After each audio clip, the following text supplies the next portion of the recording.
Hi guys, nayan pala yung mga nagtatrabaho. Mag-say hi kayo. Bakit isa lang nag-hi?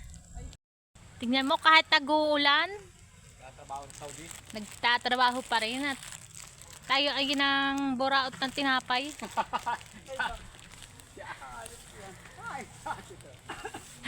Ayan.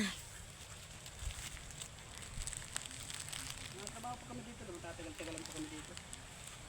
Ito po yung gagawin nilang kulungan po ng manukan. Kulungan ng manukan. Hanggang dyan. Tapos dyan. Mas maganda dito, kulungan ng baboy. Ano?